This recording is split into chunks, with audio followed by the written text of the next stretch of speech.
राम तुम बड़े दयालु हो, राम तुम बड़े दयालु हो, राम तुम बड़े कृपालु हो, राम तुम बड़े कृपालु हो, राम तुम बड़े दयालु हो, राम तुम बड़े दयालु हो।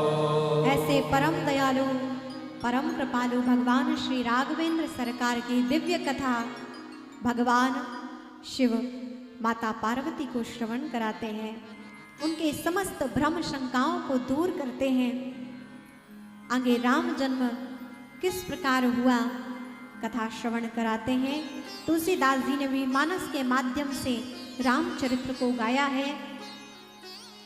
कहते हैं कि जब यही जय विजय जब इनका अवतार हुआ, रावण और कुंभकर्ण के रूप में इन्होंने जब जन्म लिया भगवान राम के अवतार से पहले, तो इन दुष्ट राक्षसों ने पूरी पृथ्वी पर हाहाकार मचा रखा था। त्राही माम पूरी पृथ्वी कर रही थी। इनके आतंक से समस्त साधु भक्तगण भयभीत थे। तभी पृथ्वी माता ही गौ का रूप धारण करके देवताओं के पास गई, सारी सूचना दी ये पृथ्वी इन दैत्यों के कारण परम कष्ट में है। जब दैत्य के इन अत्याचारों से देवता भी कुछ ना कर सके, तो समस्त देवतागण ब्रह्मा जी के पास गए। ब्रह्मा जी को सारी घटना विदित कराई। ब्रह्मा जी ने कहा इसमें तो प्रभु विष्णु ही कुछ कर सकते हैं, हम सब मिलकर भगवान विष्णु के पास चलना चाहिए। और समस्त देवता ब्रह्मा जी के साथ पृथ्वी माता ही जब गौ रूप धारण करके पहुंची, तो सभी ने स्तुति गाई। जय जय सुरनायक जन सुखदायक प्रणत पाल भगवंता। दिव्य स्तुति से भगवान को मनाया है, गायन किया।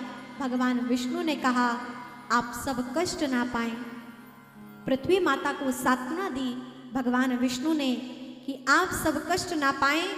इन दैत्यों के वध करने के लिए, इन दैत्यों के अत्याचार को दूर करने के लिए मैं ही स्वयं अयोध्या नरेश महाराज दशरथ के यहाँ पुत्र बनकर आऊंगा और इन दैत्यों का वध करके उद्धार करते हुए आप सबका कल्याण करूंगा। यहाँ विष्णुदेव ने, भगवान ने वचन दिया। आकाशवाणी से सभी ने इस वाणी को सुना है और धैर्य धारण करके सब अभी अपने अपने स्थान पर पहुंचे।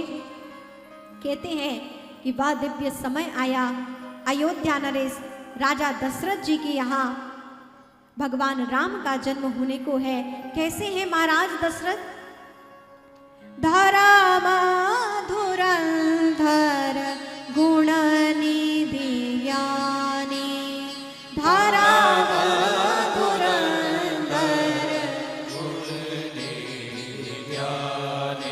यहाँ जिन राजा दशरथ को भगवान के पिता बनने का सौभाग्य मिला, तो भगवान किसी साधारण मनुष्य के यहाँ तो नहीं आए होंगे ना। भगवान ने भी कोई दिव्य स्थान, दिव्य माता पिता को चुना। तो ऐसा क्या गुण था महाराज दशरथ के पास कि भगवान राम इनके यहाँ आए? तो उनकी विशेषता बताते हुए तुलसीदास जी मानस में लिखते हैं, धर्म धुरंधर गुण निधि ज्ञानी,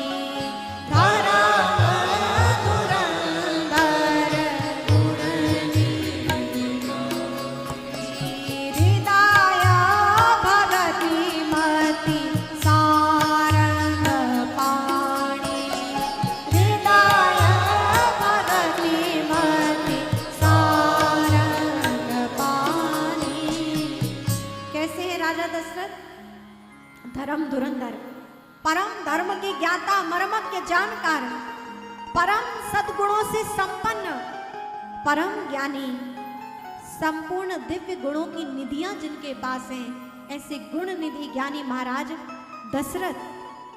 और हृदय भगति मति सारंग पाणी, सारंग पाणी कौन है? भगवान विष्णु।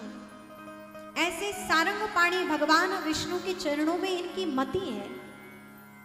विचार कीजिए, ये भगवान श्री राम के पिता के गुण बताए जा रहे हैं। और सबसे बड़ी बात, धर्म धुरंधर गुण निधि ज्ञानी कौन है? महाराज दशरथ। और महाराज दशरथ कौन है? चक्रवर्ती सम्राट है। जरा सोचिए, विचार कीजिए और अंतर देखिएगा। चक्रवर्ती सम्राट, आप जरा देखिए देश के प्रधानमंत्री को ही कितने कार्य होते हैं, कितने कार्य हैं उनके पास। और जरा सोचिए एक देश, एक भूभाग के प्रमुख व्यक्ति को कितने कार्य हैं, कितना व्यस्त जीवन है। तो जो संपूर्ण पृथ्वी के मालिक हैं, इस संपूर्ण पृथ्वी को जिन्होंने विजय किया, ऐसे चक्रवर्ती सम्राट महाराज दशरथ हैं, तो इनके पास तो कितने कार्य भार ना होंगे। लेकिन फिर भी हृदय भगति मति सारंग पाणी, भगवान के चरणों में भक्ति और उनकी सेवा स्वयं करते हैं। और लोगों के पास थोड़ा धन आ जाए, कुछ ज्यादा कारोबार बढ़ जाए, तो लोग पंडित जी को रख देते हैं कि आप हमारे भगवान को संभालना, मैं बहुत व्यस्त हूं।